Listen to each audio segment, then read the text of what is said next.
함께 은혜 나눌 하나님 말씀은 민수기 33장 1절부터 56절까지 말씀 2절만 본문 2절만 함께 합독합니다. 시작.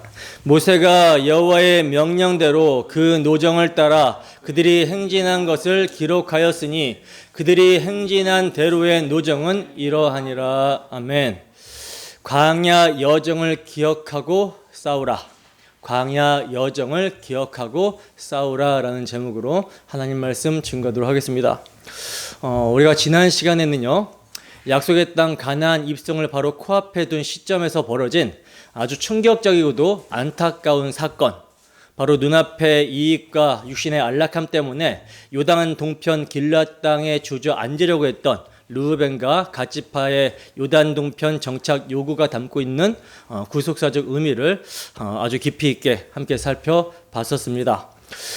우리는 심히 많은 가축대에 눈이 멀어 하나님이 주신 은혜의 도구를 내 인생의 궁극적인 목적으로 뒤바꿔버린 이 두 지파의 영적 실상을 통해 오늘날 우리가 얼마나 쉽게 죽이기 전도되어 세상의 안락함과 육신의 소욕을 쫓아가는지를 아주 적나라하게 확인해 볼 수가 있었죠. 특히 자기들의 행위로 쟁취한 요단 동편과 자격 없는 자에게 거저 주어지는 은혜의 땅 요단 서편을 극명하게 대조해 보면서 율법의 행위와 은혜의 복음의 차이가 얼마나 선명한지를 알 수가 있었고요. 나아가 세상의 안락함에 취해 요단강 건너기를 거부하며 자기 배만 불리려는 우리 같은 더러운 죄인들을 살려내시기 위해 친히 갈릴리에서부터 그 수치의 요단강까지 내려오셔서 회개의 세례를 자청하시고 마침내 골고다 십자가에서 우리가 받아야 될 죽음의 세례를 홀로 감당하신 예수 그리스도의 그 위대한 대속의 은혜를 알 수가 있었습니다. 그래서 우리는 그 십자가의 은혜에 감격하여 이제 각자 도생하는 개인주의를 버리고 내게 맡겨진 헌신과 기도의 전선을 일사각오로 사수하는 영광스러운 교회의 지체로 살아야 함을 교훈받고 마음에 깊이 새길 수가 있었습니다. 자, 그리고 이제 이어지는 오늘 본문은요, 모세가 하나님의 명령을 따라 애굽에서부터 모압 평지에 이르기까지 이스라엘 백성들이 40년 동안 걸어온 그 길고 험난했던 광야의 모든 여정들을 하나하나 빠짐없이 기록하며 회고하고 있는 그런 장엄한 장면과, 그리고 가나안 땅에 들어가서 원주민을 철저하게 몰아내고 우상을 진멸하라고 하는 하나님의 엄중한 명령을 다루고 있는 내용입니다. 왜 하나님은 가나안에 들어가기 직전 이 중요한 시점에 굳이 지나온 40년간의 발자취를 낱낱이 기억하게 하시는 걸까요? 그리고 왜 기억하게 하심과 동시에 가나안 원주민을 향한 그토록 잔혹해 보이는 진멸의 명령을 내리시는 걸까요? 구속사적으로 볼 때 이것은 단순히 역사를 보존하기 위한 기록 작업이 아니죠. 광야 40년 그 숱한 배반과 원망과 실패 현장마다 한 번도 포기하지 아니하시고 끝까지 붙들고 이끌어 오신 하나님의 신실하신 언약과 인간의 철저한 무능과 부패함 사이에 그 극명한 대조를 뼛속 깊이 각인시킴으로써 이제 들어가게 될 약속의 땅에서도 오직 하나님의 은혜만을 의지하며 그 땅을 더럽힐 모든 죄악의 뿌리를 남김없이 뽑아내야 된다라고 하는 거룩한 언약 백성의 정체성과 사명을 확인시켜 주시는 거예요. 자, 그럼 이제 본문 말씀을 통해 하나님께서 왜 그토록 지나온 광야 여정을 기억하게 하시는지, 그 수십 개의 지명 하나하나에 새겨진 하나님의 신실하신 손길이 오늘 우리에게 어떤 메시지를 던지고 있는지, 그리고 가나안 원주민과 우상을 향한 완전한 진멸 명령 속에 계시된 예수 그리스도의 십자가가 오늘 광야 같은 세상을 살아가는 우리에게 어떠한 거룩한 기억과 결단의 삶을 요구하고 있는지를 성령의 조명하심을 구하며 함께 자세히 살펴보도록 하겠습니다. 본문 1절에서 2절 말씀입니다. 함께 하십니다. 시작. 모세와 아론의 인도로 대오를 갖추어 애굽을 떠난 이스라엘 자손들의 노정은 이러하니라. 모세가 여호와의 명령대로 그 노정을 따라 그들이 행진한 것을 기록하였으니 그들이 행진한 대로의 노정은 이러하니라. 아멘. 자, 보시면 모세가 지금 애굽에서부터 모압 평지에 이르기까지 이스라엘 백성들이 장장 40년이라고 하는 그 길고도 험난했던 세월 동안 어디서 진을 치고 어디로 이동했는지 그 모든 발자취가 이러하니라 하고 그 노정을 기록하고 있는 대목인데요. 이것은 단순히 지나온 길을 추억하는 여행일기가 아니죠. 지금 모세는요, 영광스러운 약속의 땅을 바로 앞에 둔 시점에서 지나온 광야 역사를 되짚어보며 하나님의 섭리를 언약 백성들의 심장에 깊이 새겨놓고 있는 거예요. 자, 여기서 우리가 주목해야 되는 중요한 핵심이 1절에 나오고 있는데 이스라엘 자손들이 대오를 갖추어 나왔다라는 말씀과 그리고 2절에는요, 모세가 여호와의 명령대로 그 노정을 기록했다라고 하는 말씀이에요. 이 두 가지 사실을 우리가 좀 주목을 해야 됩니다. 이 두 단어, 대오와 여호와의 명령대로라는 말이 오늘 본문 전체를 이해하는 아주 중요한 열쇠가 됩니다. 생각해 보세요. 여러분, 이스라엘 백성들이 애굽에서 나올 때 그들의 모습이 어떠했습니까? 400년 동안 채찍에 맞으며 흙을 일겨 벽돌이나 굽던 노예들이었습니다.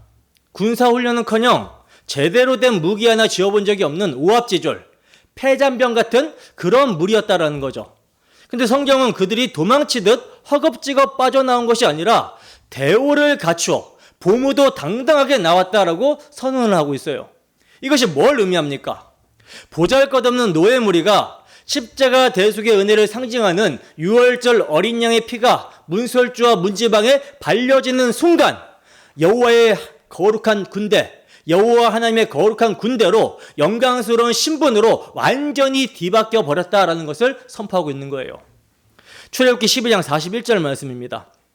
함께 했습니다. 시작. 430년이 끝나는 그 날에 여호와의 군대가 다 애굽 땅에서 나왔은즉. 아멘. 보세요. 애굽에서 나오게 된 이스라엘 백성들을 뭐라고 불러요? 여호와의 군대라고 부르고 있죠. 여러분, 바로 이것이 이스라엘의 정체성이요. 그 노예로 430년을 보냈지만 그들은 본질적으로 여호와의 군대였다라는 거죠. 그리고 그 군대가 마침내 대오를 갖추고 진군하게 된 것입니다.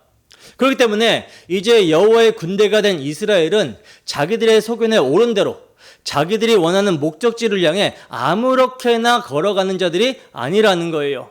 그래서 2절에 보면 뭐라고 합니까? 여호와의 명령대로 그 노정을 따라 행진했다라고 하면서 분명하게 못을 받고 있는 거예요. 여러분, 군대의 생명은 무엇입니까? 지휘관의 명령을 따르는 것이죠. 지휘관의 명령에 대한 절대 복종이 군대에 있어서는 생명이에요. 이스라엘의 진짜 군대 장관은 모세나 아론이 아니라 바로 여호와 하나님이셨기 때문에 그들은 철저하게 주님의 명령이 떨어지면 걷고 명령이 없으면 멈춰 서야 되는 그 절대 의존적인 영적 군사로 광야를 걸어왔다라는 거죠. 그러니까 광야 40년의 여정은 이스라엘이 임의로 정한 것도 모세가 독자적으로 자기가 판단으로 인도한 것도 아니라는 거예요. 한 걸음 한 걸음 진을 친 곳 하나하나가 오직 여호와의 명령과 인도하심을 따른 것이라고 하는 선언입니다.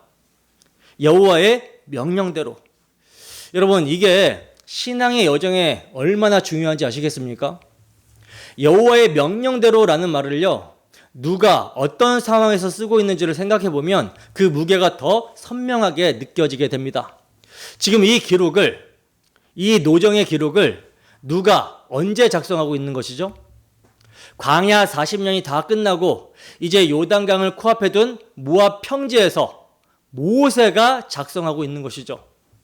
모세는 이 기록을 마치고 나면요, 비스가산에 올라가 눈을 감아야 됩니다.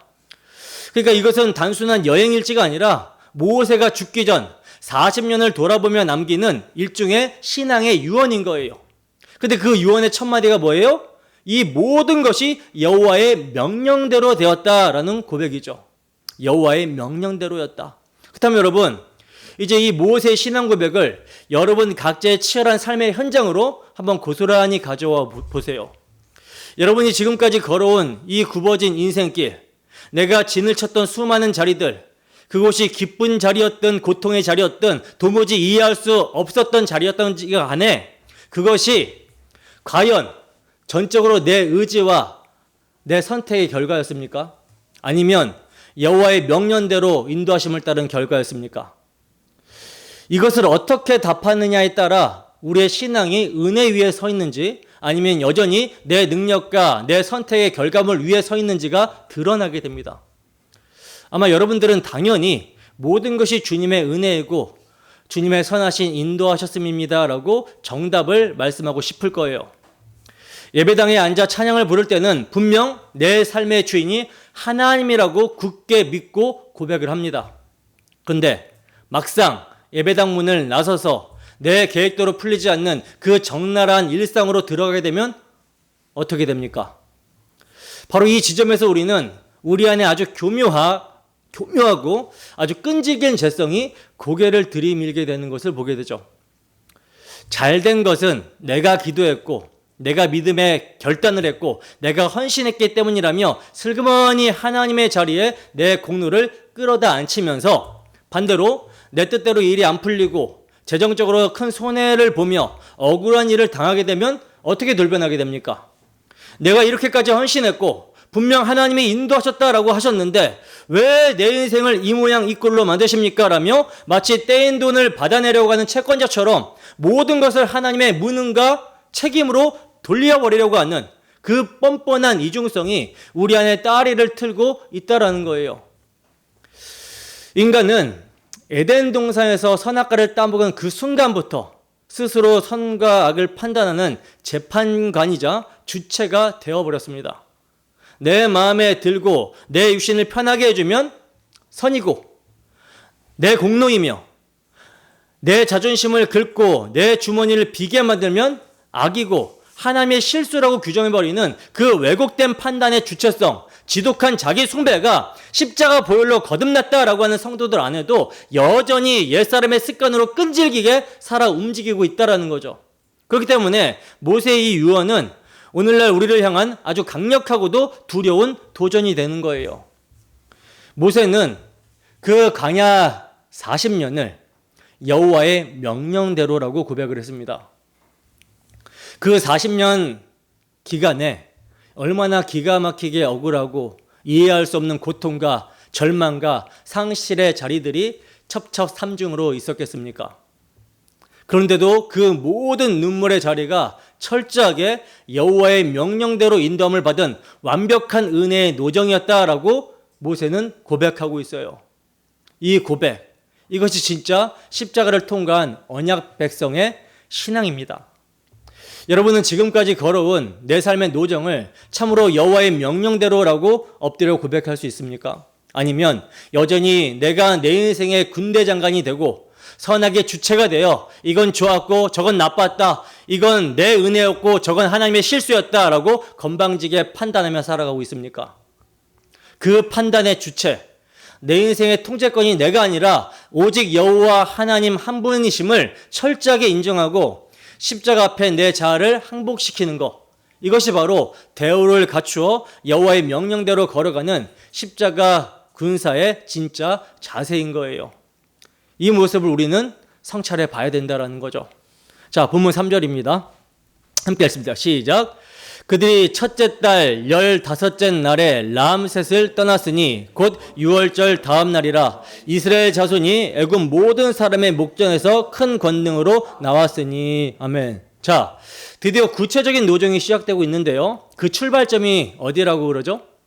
람셋이다라고 그러죠. 근데 모세는요, 이 출발의 날짜를 기록하면서 아주 의미심장한 사실 하나를 덧붙이고 있어요. 곧 6월절 다음 날이라고 말을 합니다. 여러분, 이것이 왜 중요합니까?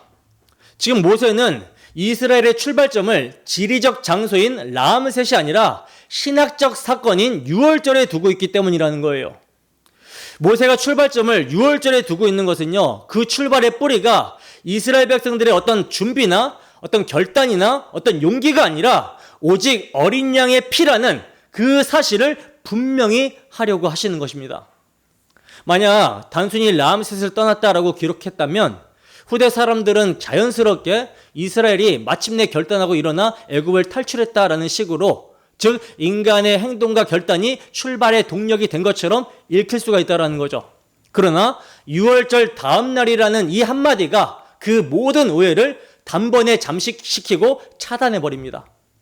이 출발은 이스라엘 백성들이 무언가를 해서가 아니라 어린 양의 피가 문설주에 뿌려졌기 때문에 가능했던 거라는 거예요. 그러므로 유월절 다음 날이라고 하는 선언은요, 이 모든 여정의 뿌리가 어린 양의 피에 있었다라고 하는 고백입니다. 유월절 어린 양의 피가 없었다면 출발도 없고요, 광야도 가나안도 없다라는 거예요. 그래서 3절 하반절에 큰 권능으로 나왔다라고 할 때 이 큰 권능이 이스라엘 백성들이 가진 군사력이나 그들의 능력이 아니라 유월절 어린 양의 피의 능력을 말하고 있는 것입니다. 자, 출애굽기 12장 19절 말씀입니다. 함께 했습니다. 시작. 밤중에 여호와께서 애굽 땅에서 모든 처음 난 것 곧 왕위에 앉은 바로의 장자로부터 옥에 갇힌 사람의 장자까지와 가축의 처음 난 것을 다 치심해. 바로 이거라는 거죠. 애굽의 모든 장자가 죽임을 당하는 그 무서운 심판의 밤에 문설주에 어린 양의 피가 뿌려진 이스라엘 집만은 죽음의 사자가 넘어가게 된 것, 이것이 바로 큰 권능이었다라는 거예요. 이스라엘 백성들이 뭐가 대단해서 뭔가 자격이 있어서가 아니라 그들도 똑같이 애굽 사람과 함께 멸망해야 될 존재인데, 죄인인데 오직 어린 양의 피가 그들을 살려낸 거예요. 사도 바울은 이 유월절 어린 양의 실체가 무엇인지를 이렇게 선언합니다. 고린도전서 5장 7절 말씀 함께 읽습니다. 시작. 너희는 누룩 없는 자인데 새 덩어리가 되기 위하여 묵은 누룩을 내버리라. 우리의 유월절 양 곧 그리스도께서 희생되셨느니라. 아멘. 보세요. 사도는 우리의 유월절 양을 곧 그리스도다라고 말씀을 하고 있죠. 즉 구약의 유월절 어린 양은 골고다 십자가에 달리신 예수 그리스도의 그림자였다라는 거예요. 그렇다면 우리의 출발점도 뭐예요? 마찬가지인 것이죠. 이스라엘 백성들과 우리가 죄와 사망의 애굽에서 탈출하여 하나님 나라를 향한 순례길에 들어서게 된 것은 우리의 어떤 결단이나 의지의 결과가 아니라는 거예요. 오직 십자가에서 우리를 위해 찢기신 예수 그리스도의 피가 우리의 삶의 문설주에 뿌려졌기 때문에 우리가 출발할 수 있게 된 것입니다. 이것이 우리 모든 신앙 여정의 출발이요 토대가 되는 거예요. 그렇다면 여러분들은 지금 이 유월절 정신이 살아 있습니까? 여러분의 신앙생활, 그 영적인 노정의 출발점은 어디에 있는지 성찰해 보세요. 혹 십자가의 피가 내 삶의 출발이요 근거라고 하는 고백이 머리에 교리로만 남아있지 않습니까? 여러분, 우리 안의 죄성은요 얼마나 교묘하게 작동되는지 몰라요. 우리는 복음을 안다라고 합니다. 구원의 행위가 아니라 은혜라는 것도 압니다. 그런데 그 암 자체가 또 다른 자기 의의 도구로 둔갑해 버린다라는 거예요. 나는 기복주의에 빠지지 않아. 나는 구원이 행위가 아니라 은혜라는 걸 알아. 저 사람들은 아직도 행위로 의롭다함을 얻으려 하지만 나는 달라라고 하는 그 영적 우월감이 사실은 유월절 어린 양의 피가 아니라 내 올바른 신학 지식이 나를 구원했다라고 하는 또 다른 행위에 의해 변종이 되어버린다라는 것이죠. 복음을 아는 것이 또 다른 교만의 재료가 되어버리는 이 기가 막힌 역설, 이것이 거듭난 성도 안에도 끊임없이 작동하는 옛사람의 교만한 죄성입니다. 그러나 유월절에서 출발한다라는 것은 내 신학적 정확성이 아니라 오직 어린 양의 피만을 내 유일한 자격으로 붙드는 거예요. 내 올바른 신학도, 내 경건한 삶도, 내 헌신의 기록도 출발점이 될 수 없습니다. 오직 그 피만이, 이것이 유월절에서 출발한다라는 의미인 거예요. 자, 그러면 그 유월절 밤 이스라엘이 출발하던 바로 그 순간에 애굽에서는 무슨 일이 벌어지고 있었는가? 본문 4절입니다. 함께 했습니다. 시작. 애굽인은 여호와께서 그들 중에 치신 그 모든 장자를 장사하는 때라. 여호와께서 그들의 신들에게도 벌을 주셨더라. 아멘. 보세요. 이스라엘이 큰 권능으로 출발하는 그날 애굽에는 어떤 일이 벌어지고 있었다라고 합니까? 애굽의 그 모든 장자를 장사하는 때라고 말씀하고 있죠. 그러니까 장래 행렬과 출발 행렬이 같은 날 동시에 벌어지고 있는 거예요. 이 극명한 대조가 무엇을 말씀하고 있는 것입니까? 죽음과 생명이 갈리는 그 결정적인 분기점, 그것이 바로 어린 양의 피라는 것을 밝히고 있는 거예요. 그리고 4절 하반절에 여호와께서 그들의 신들에게도 벌을 주셨더라, 이 말씀이 등장하고 있는데요. 이것은요, 대단히 중요한 선언입니다. 애굽은 수십 개의 신을 섬기는 다실론 사회였어요. 근데 여호와 하나님께서 그 모든 신들을 다 벌하셨다라는 것입니다. 이것은 구속사적으로 무엇을 계시합니까? 골로새서 2장 15절 말씀입니다. 함께 읽습니다. 시작. 통치자들과 권세들을 무력하여 드러내어 구경거리로 삼으시고 십자가로 그들을 이기셨느니라. 아멘. 보세요. 6월절 어린 양의 피로 애굽의 신들을 벌하셨다라는 것은요, 정확하게 예수 그리스도께서 이 세상을 배후에서 장악하고 인간들의 영혼을 사망으로 끌고 가던 모든 통치자들과 권세들을 십자가에서 완전히 무력화시키고 승리하셨다라는 것을 예표하고 있었던 거예요. 그렇다면 여러분, 십자가 승리를 상징하는 6월절 어린 양의 피로 애굽의 신들이 벌을 받았다라고 하는 이 선언이 오늘 우리의 무엇을 폭로하고 있을까요? 명색이 구원받았다라고 하면서도 내면의 은밀한 골방에는 아직도 십자가의 벌을 받지 않고 시퍼렇게 살아서 우리를 조종하는 가짜 신들이 득실거리고 있다라는 사실을 고발하고 폭로합니다. 돈이라는 만문의 신, 사람들에게 박수받고 인정받고 싶은 명예의 신, 내 불안한 노후를 철통같이 방어해 줄 것 같은 부동산과 연금이라는 신, 그리고 내 자식만큼은 세상에서 떵떵거리며 성공시켜야 되겠다라고 하는 그 지독한 우상들, 주님께서 이미 십자가에서 그 더러운 권세들을 완벽하게 박살내셨음에도 불구하고 우리는 여전히 생존의 위협 앞에서 덜덜 떨며 그 가짜 신들 앞에 비굴하게 무릎을 꿇고 있는 거예요. 그러면서도 기가 막힌 것은 뭡니까? 자신이 저지르고 있는 짓이 끔찍한 우상 숭배요, 영적 간음인 줄 전혀 모르고 있다라는 것이죠. 왜 그렇습니까? 우리는 그 추악한 탐심과 이기심을 현명한 삶의 계획, 부모로서의 마땅한 책임, 합리적인 미래 준비라고 하는 아주 그럴듯한 종교적 이름표로 교묘하게 포장하고 합리해버리고 있기 때문이라는 거예요. 내 배를 불리고 내 자존심을 챙기려는 그 지독한 자기 숭배를 마치 가족을 위한 숭고한 희생인 것처럼 스스로를 기만하고 있다는 것입니다. 예배당에서는 십자가가 마귀의 권세를 박살냈다라고 하면서 소리를 높여 찬양하면서도 실제 내 삶에 밥줄이 걸린 치열한 현장에서는 그 세상의 신들을 향해 너는 이미 십자가에서 벌을 받았다, 나는 결코 너에게 무릎을 꿇지 않겠다라고 단호하게 선언하지 못하는 이 기막힌 이중성, 복음을 안다라는 사실 자체를 내 영적 나태함과 게으름의 면죄부로 삼아버리는 이 지독한 괴리감이 바로 오늘 우리의 신앙이 얼마나 껍데기뿐인 관념적이고 바리새인적인 위선인지를 적나라하게 폭로해 주는 것입니다. 자, 이제 본문은 수십 개의 지명을 나열하며 이스라엘이 걸어온 40년의 광야 노정을 하나하나 짚어가며 기록을 하고 있는데요. 이 치열했던 은혜와 반역의 노정을 크게 세 가지 시기로 나누어 함께 살펴보도록 하겠습니다. 우선 첫째 시기인 람셋에서 시내산까지인데요. 본문 5절에서 15절 말씀입니다. 함께 읽습니다. 시작. 이스라엘 자손이 람셋을 떠나 숫곳에 진을 치고 숫곳을 떠나 광야 끝 에담에 진을 치고 에담을 떠나 바알스본 앞 비하히롯으로 돌아가서 믹돌 앞에 진을 치고 하히롯 앞을 떠나 광야를 바라보고 바다 가운데를 지나 에담 광야로 사흘 길을 가서 마라에 진을 치고 마라를 떠나 엘림에 이르니 엘림에는 샘물 12가 종료 70그루가 있으므로 거기에 진을 치고 엘림을 떠나 홍해가에 진을 치고 홍해가를 떠나 신광야에 진을 치고 신광야를 떠나 돕가에 진을 치고 돕가를 떠나 알루스에 진을 치고 알루스를 떠나 르비딤에 진을 쳤는데 거기는 백성이 마실 물이 없었더라. 르비딤을 떠나 신의 광야에 진을 치고. 아멘. 자, 보시면 지금 이스라엘 백성들이 애굽을 떠나 시내 산에 이르기까지 여정을 기록을 하고 있는데요.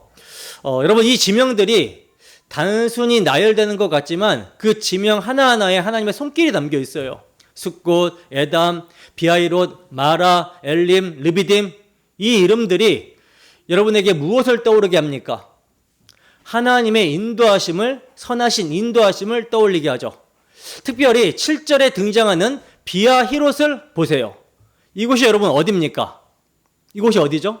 앞은 홍해가 있고 뒤에는 바로의 군대가 막 쫓아오는 완벽하게 포위된 절망의 자리가 비아히롯입니다.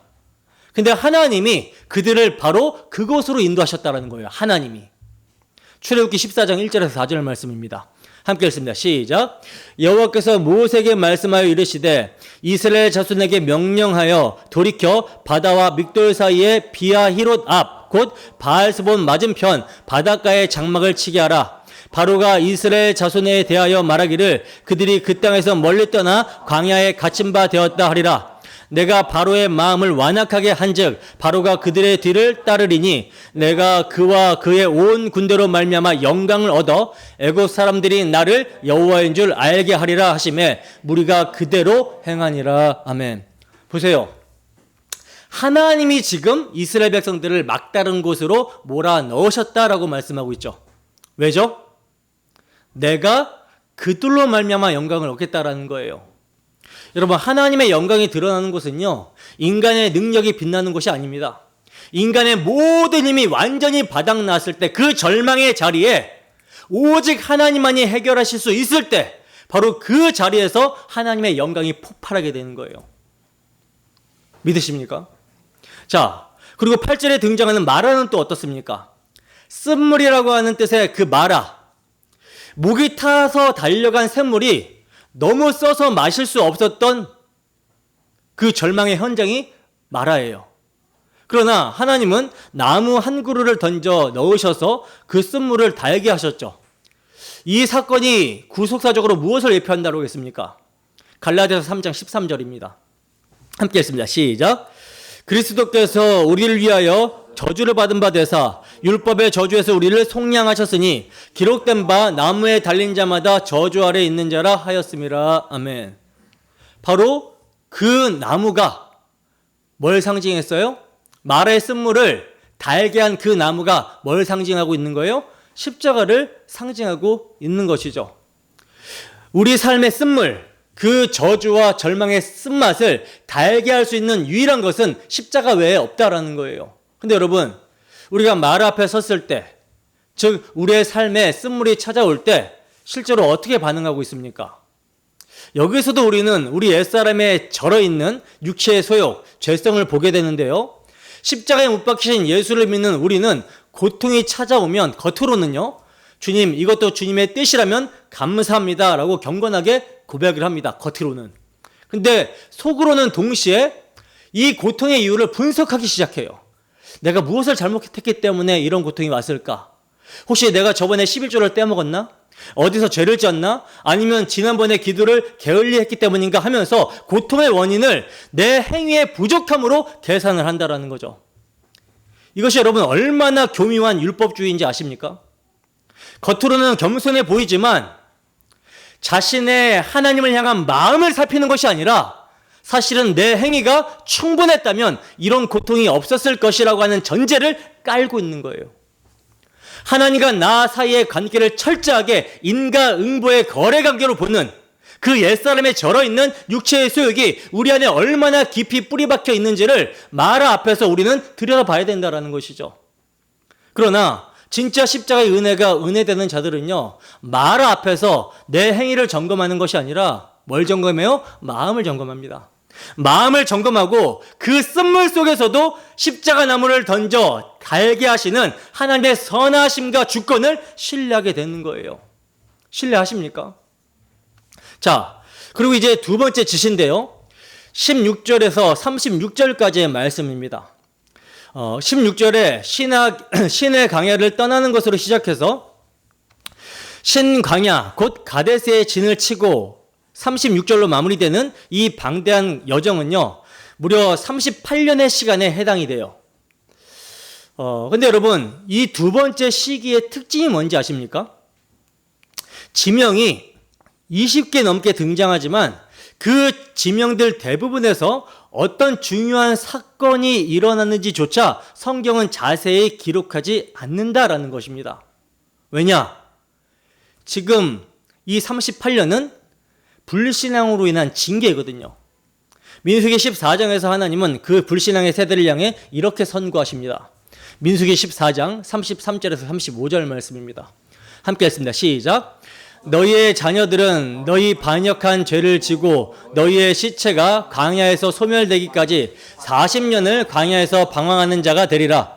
너희는 그 땅을 정탐한 날수인 40일의 하루를 1년으로 쳐서 그 40년간 너희의 죄악을 담당할지니 너희는 그제서야 내가 싫어하면 어떻게 되는지를 알리라 하셨다 하라. 나 여호와가 말하였거니와 모여 나를 거역하는 이 악한 온 회중에게 내가 반드시 이같이 행하리니 그들이 이 광야에서 소멸되어 거기서 죽으리라. 아멘. 보세요. 이 무서운 선고를 받은 사람들이 누굽니까? 단순히 우상을 섬긴 이방인들이 아니에요. 유월절 어린 양의 피로 죽음에서 건짐을 받은 하나님의 백성들입니다. 홍해가 갈라지는 기적을 두 눈으로 목도한 자들이에요. 매일 하늘에서 만나가 떨어지는 은혜를 먹은 자들입니다. 그런데 이들이 왜 이 무서운 징계를 받았습니까? 하나님의 약속보다 눈앞에 보이는 현실이 더 크게 보였기 때문이라는 거죠. 그리고 하나님은 그 선고대로 반역한 1세대를 광야에서 소멸되게 하셨다라고 분명하게 말씀하고 있어요. 하나님의 징계가 말씀대로 이루어진 것입니다. 그런데요, 더 충격적인 것은 그 다음이에요. 하나님은요, 반역한 그 백성들을 심판하셨지만 당신의 언약 자체에 대해서는 신실하셨다라는 것입니다. 1세대가 죽어나가는 그 38년 동안에도 만나는 여전히 내려졌고요, 구름 기둥과 불 기둥은 여전히 앞서 행하셨어요. 그리고 마침내 2세대들을 일으켜 그 약속의 땅으로 이끄심으로 아브라함에게 하신 약속을 신실하게 성취하십니다. 신명기 1장 31절에서 33절 말씀입니다. 함께 했습니다. 시작. 광야에서도 너희가 당하였거니와 사람이 자기의 아들을 안는 것 같이 너희의 하나님 여호와께서 너희가 걸어온 길에서 너희를 안으사 이곳까지 이르게 하셨느니라 하나 이 일에 너희가 너희 하나님 여호와를 믿지 아니하였도다. 그는 너희보다 먼저 그 길을 가시며 장막 키칠 곳을 찾으시고 밤에는 불로 낮에는 구름으로 너희가 갈 길을 지시하신 자이시니라. 아멘. 보세요. 사람이 자기 아들을 안는 것 같이 인도하셨다라고 그러죠. 하나님은 반역한 1세대를 심판하시면서도 2세대들을 아들처럼 안고 여기까지 이끌어 오신 거예요. 왜입니까? 하나님의 신실하심이 인간의 불신앙보다 더 크기 때문입니다. 여러분, 이 사건은 우리에게 아주 분명한 두 가지 사실을 동시에 보여주고 있어요. 무엇입니까? 아무리 복음의 기쁜 소식을 들었어도 그것을 온전한 믿음과 결부시키지 않는 자들은 결코 영원한 안식에 들어가지 못한다라고 하는 무서운 경고와, 그리고 그럼에도 불구하고 하나님은 자기 백성을 향한 구원의 약속을 기필코 이루어내시고야 마신다라고 하는 주권적인 은혜, 이 두 가지를 광야 38년의 역사가 동시에 선포하고 있는 것입니다. 근데 참으로 타락한 인간의 죄성은 이 주권적이고도 신실하신 하나님의 은혜를 어떻게 악용하는지 아십니까? 어차피 하나님은 언약을 이루시는 분이시잖아. 내가 지금 세상을 좀 즐기고 기도와 경건의 게으름을 피우고 말씀을 멀리하며 적당히 타협하고 살아도 결국 하나님이 당신의 열심으로 다 알아서 천국 데려가 주실 거 아니야 하면서 십자가의 은혜를 빙자해 내 영적 나태함과 게으름과 방종을 뻔뻔하게 정당화한다라는 거예요. 그러나 여러분, 정신을 똑바로 차리고 보세요. 그 불신앙으로 반역했던 1세대의 결말이 어떻게 되었습니까? 하나님의 진노 아래 광야에서 처참하게 다 엎드려져서 죽었고 안식에 들어가지 못했다라는 사실입니다. 하나님의 신실하심은요, 결코 내 마음대로 살면서 죄를 짓는 방종에 대한 면죄부가 아니라는 거예요. 근데 십자가의 은혜, 복음을 망각하고 마음이 굳어지게 되면요, 나는 율법주의에 빠지지 않으려고 행위에 집착하지 않는 거야. 나는 내 공로가 아니라 오직 하나님의 무조건적인 십자가 은혜만을 전적으로 신뢰라고 하는 아주 번지르르한 신앙의 언어로 자신의 영적 게으름과 세속주의를 그럴듯하게 합리화해버립니다. 구속사를 알고 십자가를 안다라고 하는 그 지식이 오히려 내 게으름과 나태함과 교만과 탐심을 옹호하는 죄악의 무기로 전락해버리는 가장 끔찍한 순간인 것이죠. 복음을 내 연약함의 핑계거리로 써먹으며 결국 자기 자신이 하나님 자리에 앉아버리는 무서운 자기 숭배입니다. 그러나 하나님의 은혜를 도리어 방종으로 바꾸어버리는 자들을 향해 사도 유다는 이렇게 경고합니다. 유다서 1장 4절 말씀입니다. 함께 했습니다. 시작. 이는 가만히 들어온 사람이 몇이 있음이라. 그들은 옛적부터 이 판결을 받기로 미리 기록된 자니 경건하지 아니하여 우리 하나님의 은혜를 도리어 방탕한 것으로 바꾸고 홀로 하나이신 주제 곧 우리 주 예수 그리스도를 부인하는 자니라. 아멘. 보세요. 사도는 은혜를 방탕한 것으로 바꾸는 자들이라 말씀을 합니다. 그러므로 하나님의 은혜의 주권과 언약의 신실하심을 내 게으름과 영적 무감각함을 정당화하는 논리가 되어버리는 그 뒤집힌 복음이 오늘 우리 안에 얼마나 깊게 자리 잡고 있는지를 우리는 십자가 앞에 철저하게 자신을 세우고 성취해야 되는 거예요. 그리고 돌이켜야 되는 것이죠. 하나님의 언약의 신실하심, 하나님이 안고 가신다라는 사실은요, 내가 아무렇게나 살아도 된다라고 하는 면허가 아닙니다. 그 압도적인 사랑 앞에서 더욱 깊이 회개해야 되는 것이고 더욱 뜨겁게 사랑으로 반응하게 되는 것이 진짜 은혜를 아는 자에게서 나오는 은혜의 열매인 거예요. 자, 이제 세 번째 노정은 본문 37절에서 39절의 말씀인데요. 가데스에서 모압 평지까지의 여정입니다. 가데스에서 모압 평지까지의 여정.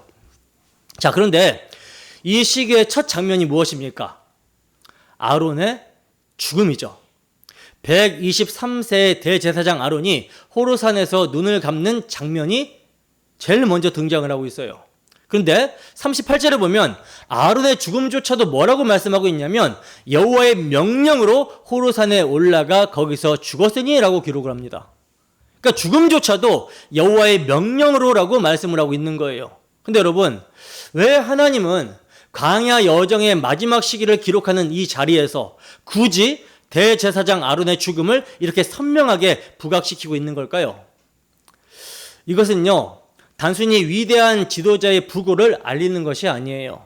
구속사적으로 아주 중요한 계시가 담겨 있기 때문입니다. 히브리서 7장 23절에서 25절 말씀입니다. 함께 읽습니다. 시작. 제사장 된 자의 수요가 많은 것은 죽음으로 말미암아 항상 있지 못함이로되 예수는 영원히 계심으로 그 제사장 직분도 갈리지 아니하느니라. 그러므로 자기를 힘입어 하나님께 나아가는 자들을 온전히 구원하실 수 있느니 이는 그가 항상 살아계셔서 그들을 위하여 간구하심이라. 아멘. 여러분, 아론을 비롯한 구약의 모든 대제사장들은요 다 죽었어요. 아무리 위대한 제사장이라도, 아무리 하나님 앞에 신실하게 섰던 자라도 결국 죽음 앞에서는 그 직분이 다른 사람에게 넘어가야 됐다라는 거죠.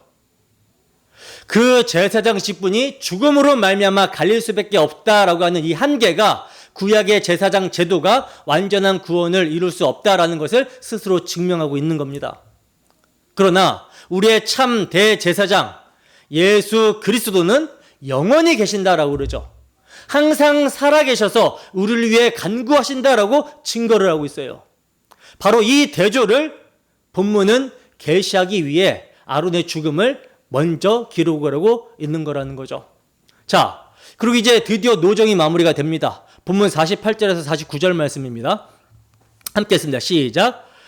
아바림 산을 떠나 여리고 맞은편 요단 강가 모압 평지에 진을 쳤으니 요단 강가 모압 평지의 진영이 벳 여시못에서부터 아벨 시딤에 이르렀더라. 아멘. 자, 보세요. 출발점이 람셋이었는데 도착점이 어디예요? 모압 평지라고 그러죠. 그러니까 이 노정의 기록이 끝나는 지점이 가나안 땅이 아니라는 거예요. 요단 동편 가나안이 바라보이는 모압 평지에서 멈추고 있습니다. 이게 여러분 굉장히 중요한데요. 뭘 의미하냐면 히브리서 기자는 이렇게 증거합니다. 히브리서 11장 13절 말씀입니다. 함께 읽습니다. 시작. 이 사람들은 다 믿음을 따라 죽었으며 약속을 받지 못하였으되 그것들을 멀리서 보고 환영하며 또 땅에서는 외국인과 나그네임을 증언하였으니. 아멘. 보세요. 히브리서 기자는 이 사람들은 약속을 받지 못하였으되 그것들을 멀리서 보고 환영하며 라고 말씀을 하고 있죠. 모세는 가나안 땅에 들어가지 못했어요. 멀리서 봤습니다. 광야 40년 여정 내내 하나님과 동행하며 그 모든 구속사적 사건들을 눈으로 보았지만 정작 약속의 땅에 발을 들여놓지 못하고 모세는 눈을 감았다라는 거예요. 그런데 성경은 이것을 비극이 아니라 약속을 멀리서 보고 환영하며 나그네로 살았다라고 하는 위대한 신앙으로 기록을 합니다. 완전한 성취는 아직 아니지만 그 약속을 향해 끝까지 나아간 것, 그 자체가 위대한 신앙이라고 성경은 증거하고 있어요. 이것이 우리에게 무엇을 말씀합니까? 우리도 이 땅에서 완전한 하나님 나라를 보지 못할 수 있어요. 주님이 약속하신 새하늘과 새 땅의 완전한 성취는 아직 오지 않았습니다.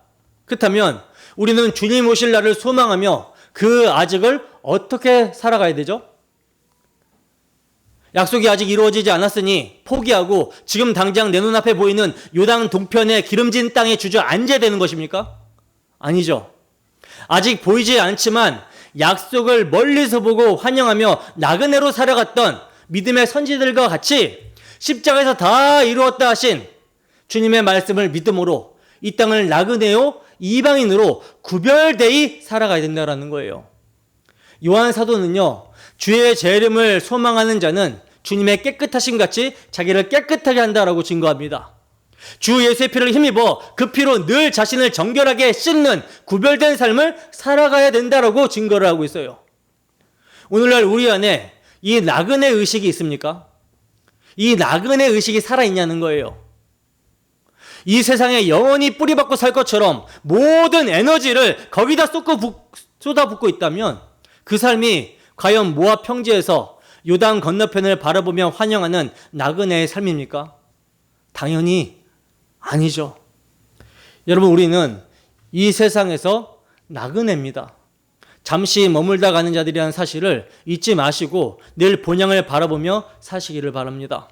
자, 이제 가나안 입성 전에 주어지는 아주 엄중한 명령들을 살펴보도록 하겠습니다. 본문 50절에서 52절 말씀입니다. 함께 했습니다. 시작. 여리고 맞은편 요단강가 모압 평지에서 여호와께서 모세에게 말씀하여 이르시되 이스라엘 자손에게 말하여 그들에게 이르라. 너희가 요단강을 건너 가나안 땅에 들어가거든 그 땅의 원주민을 너희 앞에서 다 몰아내고 그 새긴 석상과 부어 만든 우상을 다 깨뜨리며 산당을 다 헐고. 아멘. 여러분 1절에서 14절까지의 말씀이 지나온 광야 40년의 기억이라면 50절에서 56절까지의 말씀은 앞으로 가나안에 가서 행해야 될 명령입니다. 해야 될 명령이에요. 즉 기억과 명령이 지금 33장은 연결되는 구조라는 거죠. 왜 기억과 명령을 연결하여 성경이 증거를 하고 있느냐면 광야 40년 동안 내 반역을 덮으신 하나님의 신실하심을 기억하는 자만이 가나안의 우상을 진멸하라고 하는 그 준엄한 명령 앞에 내 자아를 부인하고 복종할 수 있기 때문이라는 것입니다. 자, 그렇다면 가나안에 들어가서 첫 번째 해야 될 일이 무엇입니까? 52절을 보시면 세 가지를 명령하고 있는데요. 첫 번째는 원주민을 몰아내고, 두 번째는 석상과 우상을 다 깨뜨리며, 세 번째는 산당을 헐라. 한마디로 말하면 우상을 몰아내라는 거예요. 여기서 여러분 우상의 본질이 뭡니까? 골로새서 3장 5절 말씀입니다. 함께 했습니다. 시작. 그러므로 땅에 있는 지체를 죽이라. 곧 음란과 부정과 사욕과 악한 정욕과 탐심이니 탐심은 우상 숭배니라. 아멘. 보세요. 바울 사도는 탐심은 우상 숭배니라 하고 정확하게 우상 숭배의 본질을 정의하고 있죠. 가나안 원주민들의 죄의 핵심이 무엇인지가 여기서 드러나는 거예요. 돌로 만든 형상 앞에 절하는 행위 자체가 우상 숭배의 전부가 아니라는 것입니다. 탐심이에요. 탐심. 즉 하나님이 아닌 다른 무언가를 내 삶의 가장 중요한 것으로 삼는 그 마음의 방향이 바로 우상 숭배의 본질이라는 것입니다. 오늘날 교회가 깨트리고 부숴야 되는 우상, 탐심은 신학의 옷을 입고 들어온 번영신학이죠. 하나님은 당신을 부요하게 되기를 원하십니다. 믿음으로 선포하면 물질적 축복이 따른다라고 하는 그 달콤한 메시지들이 복음처럼 선포가 되고 있어요. 그러나 이것은 가나안 원주민의 탐심을 교회 안으로 끌어들이는 것과 같은 무서운 짓입니다. 조금도 다르지 않다라는 거죠. 하나님을 내 탐욕을 채워주는 수단으로 삼는 이 사악한 영성이 십자가의 이름으로 포장되어 교회 안에서 산당처럼 세워지고 있는 거, 이거 경계해야 되는 거예요. 그런데 복음을 아는 우리도 사실 이것으로부터 자유롭지가 않죠. 우리가 기복주의를 비판하면서도 정작 주님의 나라와 주님의 의보다 내 건강, 내 인맥, 내 사업, 내 취업 준비, 내 노후 준비가 훨씬 더 많은 비중을 차지하고 있다면 이것이 이중성이며 이것이 바로 다 깨뜨리지 못한 우상의 잔재인 거예요. 그리고 또 이 시대의 정신이 교회 안에 들어오는 방식을 우리는 더 예리하게 분별하고 경계해야 됩니다. 젠더 이데올로기, 자기 실현을 절대 가치로 삼는 자기중심주의, 진리는 없고 각자의 서사만이 있다라고 하는 상대주의가 포용과 다양성이라고 하는 아름다운 이름으로 포장돼서 교회 안으로 아주 교묘하게 스며들어오고 있어요. 교회가 시대와 소통하려면 이 문제에 너무 단호하면 안 돼. 사람들이 떠나가지 않으려면 어느 정도 수용해야 돼 라고 하는 그럴듯한 목회적 명분으로 진리의 검이 무너지고 있는 것. 이것이 가나안 원주민의 석상과 산당을 헐지 않고 남겨두는 것과 조금도 다르지 않다라는 것을 우리는 기억하고 경계해야 되는 것입니다. 본문 53절에서 54절 말씀입니다. 함께 읽습니다. 시작. 그 땅을 점령하여 거기 거주하라. 내가 그 땅을 너희 소유로 너희에게 주었음이라. 너희의 종족을 따라 그 땅을 제비 뽑아 나눌 것이니 수가 많으면 많은 기업을 주고 적으면 적은 기업을 주되 각기 제비 뽑은 대로 그 소유가 될 것인즉 너희 조상의 지파를 따라 기업을 받을 것이니라. 아멘. 자, 보시면 두 가지 중요한 원리가 선포가 되고 있는데요. 내가 주었음이라고 하는 선언과 제비 뽑아 나누라고 하는 명령입니다. 이 두 가지가 구속사적으로 아주 중요한 복음의 원리를 담고 있어요. 먼저 내가 그 땅을 너희의 소유로 너희에게 주었음이라고 하는 선언을 보세요. 누가 주셨대요? 하나님이 주셨다라는 겁니다. 하나님이. 이스라엘 백성들이 싸워서 얻는 것이지만 그 전쟁의 승리는 이스라엘의 군사력이 대단해서가 아니라 하나님이 친히 싸워서 하나님이 주시는 거라는 거죠. 여호수아서 5장 14절에 보면요, 여호수아가 여리고 앞에서 만난 하나님의 사자를 여호와의 군대 대장으로 부르고 있습니다. 즉 여호와의 군대 대장이 친히 앞서 싸우신다라는 거예요. 그러니까 가나안 정복은 이스라엘의 공로가 아니라는 거죠. 그렇다면 땅을 제비 뽑아 나누는 것도 당연한 것이죠. 제비 뽑기가 왜 중요합니까?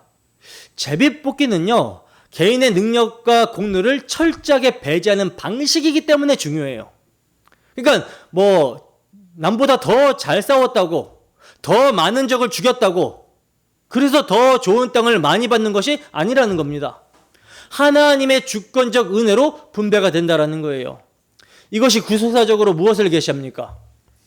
이사야서 53장 12절 말씀입니다. 함께 읽습니다. 시작. 그러므로 내가 그에게 존귀한 자와 함께 몫을 받게 하며 강한 자와 함께 탈취한 것을 나누게 하리니 이는 그가 자기 영혼을 버려 사망에 이르게 하며 범죄자 중 하나로 헤아림을 받았음이니라. 그러나 그가 많은 사람의 죄를 담당하며 범죄자를 위하여 기도하였느니라. 아멘. 이게 무슨 말씀입니까? 예수 그리스도께서 홀로 자기 영혼을 버려 사망에 이르기까지 싸우셔서 얻으신 그 영원한 생명의 기업을 그 전쟁에 아무런 공로 없던 우리에게, 원수인 우리에게 값없이 나누어 주신다라는 거예요. 그러니까 제비뽑기는 우리의 능력과 공로를 철저하게 배제하는 방식이라는 거죠. 구원은 하나님의 주권적인 선택과 은혜로 주어지는 것이지 우리의 어떤 능력이나 공로로 쟁취하는 것이 아니라는 거예요. 그렇다면 구원받은 성도가 이 사실 앞에서 취해야 될 태도는 여러분 무엇입니까? 겸손이죠. 겸손. 내 옆에 있는 형제보다 더 많이 헌신했다고, 더 오래 신앙생활했다고, 더 많이 알고 있다고 우쭐댈 자격이 우리에게 없다라는 거예요. 우리 누구에게도 없다라는 것입니다. 왜냐?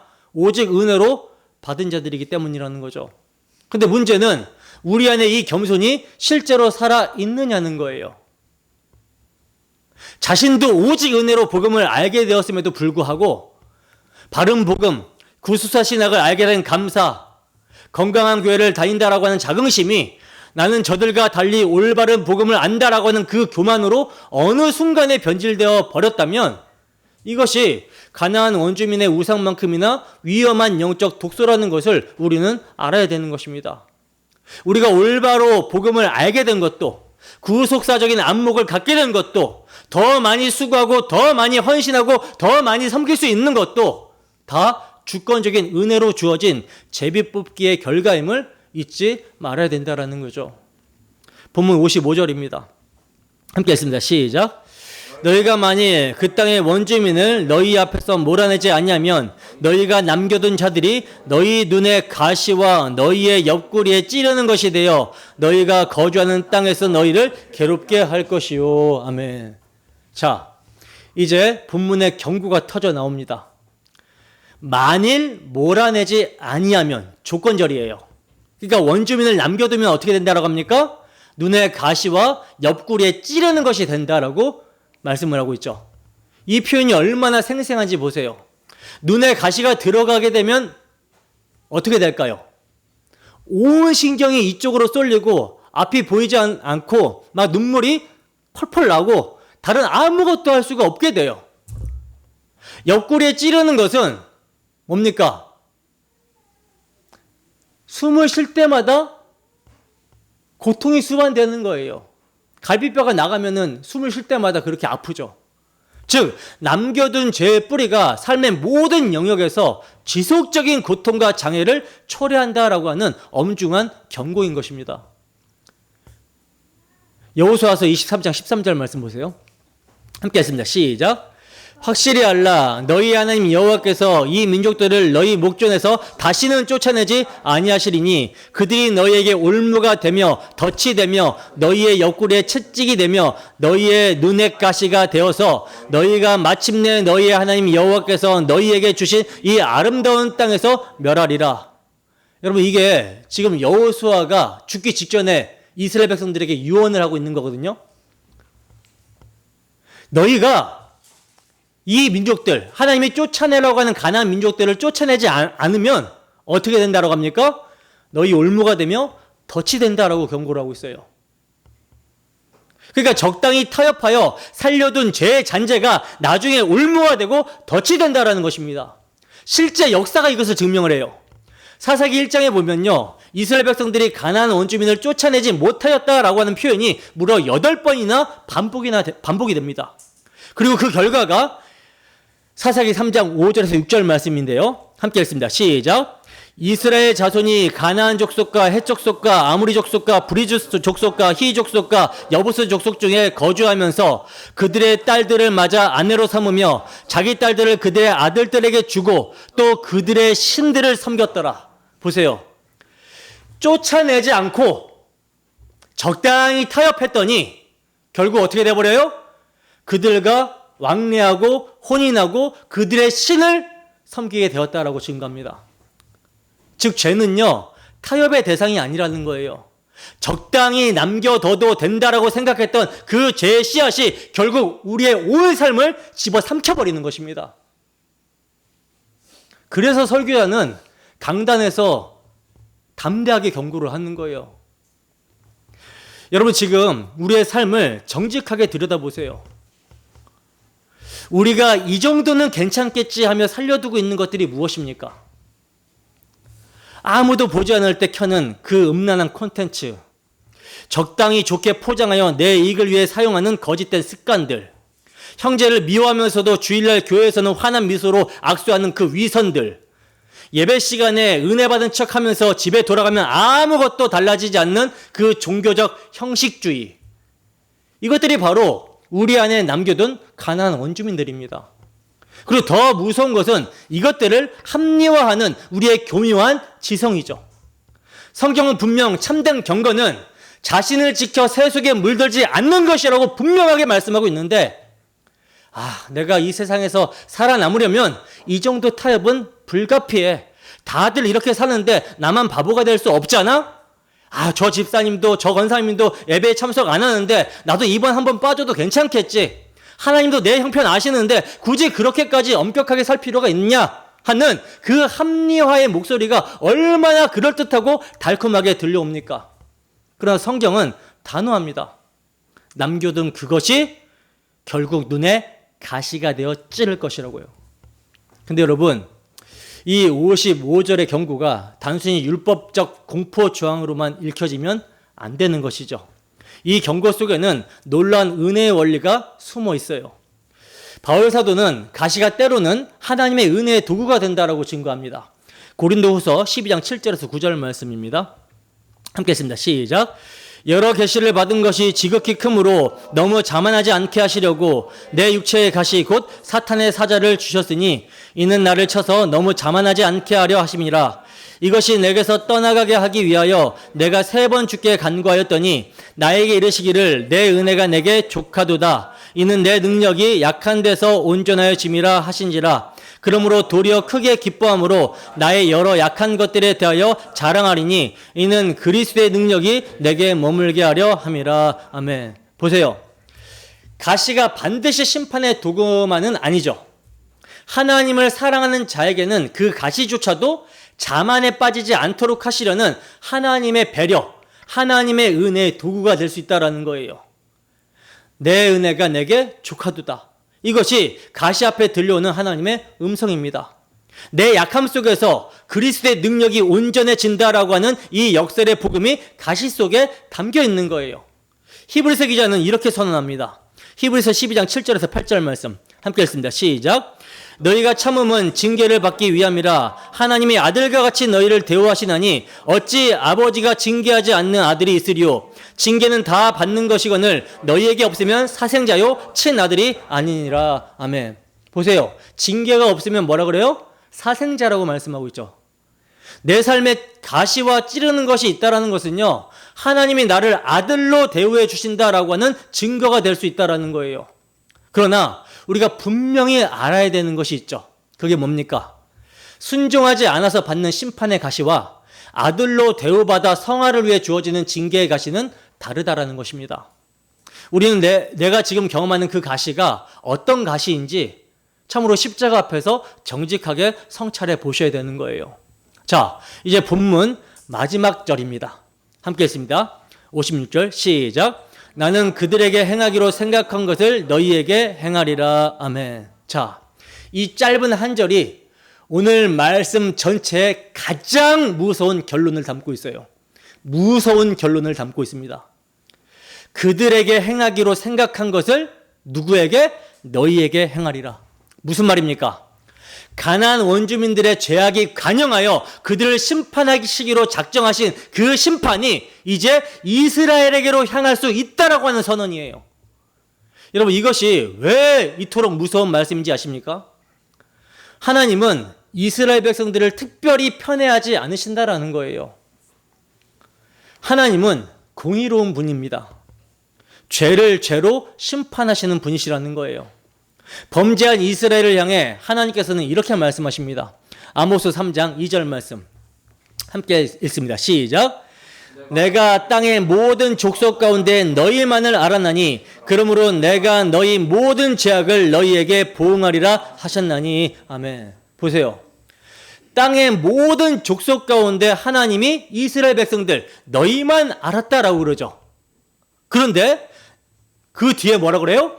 내가 너희 모든 죄악을 심판하시겠다라고 말씀을 하고 있어요. 그러니까 선택을 받았다라는 것이 죄를 면제받는다라는 뜻이 아니라는 겁니다. 오히려 더 엄중한 책임이 따른다라는 거예요. 왜? 이들은 어떻게 건짐을 받았어요? 유월절 어린 양의 피, 예수 그리스도의 십자가를 상징하는 보혈의 피로 건짐을 받았잖아요. 근데 뭘 잊어버렸어요? 복음을 잊어버렸어요. 복음을 잊어버렸어요. 복음을 믿지 않아요. 복음을 믿지 않고 자기 행위로 범죄를 합니다. 그러니 어떻게 돼요? 심판을 받을 수밖에 없는 것이죠. 이 경고가 여러분 역사 속에서 어떻게 성취가 됩니까? 북이스라엘은 722년에 아스로에 의해서 멸망당하고 BC 722년에, 남유다는 586년 BC 586년에 바벨론의 포로로 끌려가서 멸망당하게 되는 그 처참한 심판으로 성취가 되어버리죠. 남겨둔 우상, 적당히 타협한 그 죄악이 결국 민족 전체의 멸망을 초래한 거예요. 근데 이 말씀이 오늘날 우리에게 얼마나 강력하게 적용이 되어야 되는지 한번 보세요. 베드로전서 4장 17절 말씀입니다. 함께 읽습니다. 시작. 하나님의 집에서 심판을 시작할 때가 되었나니 만일 우리에게서 먼저 하면 하나님의 복음을 순종하지 아니하는 자들의 마지막은 어떠하며. 아멘. 보세요. 심판이 어디서부터 시작된다라고 그래요? 하나님의 집에서 먼저 시작이 된다라는 거예요. 세상을 향한 심판이 아니라 교회부터 먼저 심판하신다라는 것입니다. 왜 그렇습니까? 하나님의 이름을 알고 복음을 알고 그 이름의 영광으로 산다고 하면서 그 이름을 더럽히는 것이 더 무서운 죄이기 때문이라는 거예요. 모르고 짓는 죄보다 알고 짓는 죄가 더 무겁다라는 거죠. 그러나 여러분, 이 무서운 56절의 경고 앞에서 우리는 절망만 해야 됩니까? 아닙니다. 오히려 이 경고가 우리를 어디로 몰아가는지를 봐야 되는 거예요. 이 경고는요, 우리 스스로의 힘으로는 결코 그 원주민들을 다 몰아낼 수 없다라고 하는 우리의 무능을 폭로하는 거예요. 우리 안에 탐심, 우상, 세상과의 타협을 우리 스스로의 결심과 의지로 완벽하게 완전히 제거할 수 있는 사람은 아무도 없습니다. 그래서 하나님은 친히 우리의 가나안 정복을 위해 개입하시는 거예요. 에스겔서 28장 24절 말씀을 함께 읽습니다. 시작. 이스라엘 족속에게는 그 사방에서 그들을 멸시하는 자 중에 찌르는 가시와 아프게 하는 가시가 다시는 없으리니 내가 주 여호와인 줄을 그들이 알리라. 보세요. 다시는 가시가 없으리라 말씀하시죠. 이 약속의 완전한 성취가 어디서 이루어집니까? 바로 예수 그리스도의 십자가에서 이루어집니다. 우리 주님께서 가시 면류관을 쓰셨을 때 이것이 무엇을 의미하는지 아십니까? 우리가 받아야 될 모든 가시의 저주를 주님이 친히 머리에 쓰신 거예요. 우리의 탐심, 우리의 우상숭배, 우리의 불순종으로 인해 우리의 눈과 옆구리를 찔러야 마땅했던 그 모든 가시를 예수 그리스도께서 당신의 머리에 친히 받으셨다라는 거죠. 이 은혜를 기억하며 성령의 도우심을 구할 때 우리는 우리의 대적자들과 싸워 정복 전쟁에서 승리할 수 있게 되는 거예요. 이제 말씀을 맺겠습니다. 오늘 민수기 33장은 두 가지를 우리에게 명령하고 있습니다. 기억하라, 그리고 진멸하라. 여호와의 명령대로 걸어온 그 노정을 기억하고 그 은혜를 기억의 근거로 삼아 우리 안의 탐심과 우상과 자기 기만과 위선과 세상과의 타협을 철저하게 몰아내라. 여러분이 지금까지 걸어온 삶의 노정을 한번 펼쳐보세요. 그 모든 자리, 기쁜 자리든 고통의 자리든 이해할 수 없었던 자리든 간에 그것을 여호와의 명령대로라고 고백할 수 있습니까? 그 고백이 가능한 자만이 가나안에서의 진멸 명령에도 순종할 수 있는 거예요. 하나님이 어떤 분이신지를 기억하는 자만이, 하나님이 죄인을 어디에서 어떻게 무엇으로 건지셨는지를 기억하는 자만이 그 하나님의 명령 앞에 자신의 모든 높아진 생각들을 내려놓고 그리스도께 복종할 수 있는 것입니다. 여러분, 우리에게 펼쳐진 현재의 광야 같은 이 여정, 눈에 가시 같고 옆구리를 찌르는 것 같은 삶의 고난이 있을지라도 장차 우리에게 나타날 그 영광과는 비교할 수 없으며 아주 찰나라는 것을 기억하시기 바랍니다. 그러므로 그 영광을 바라보며 오직 십자가에서 우리의 모든 가시를 친히 받으신 예수 그리스도만을 붙들고 6월절에서 출발하여 영원한 가나안을 향해 담대히 요단을 건너가는 우리 모두가 되시기를 주님의 이름으로 간절히 축원합니다. 기도하겠습니다.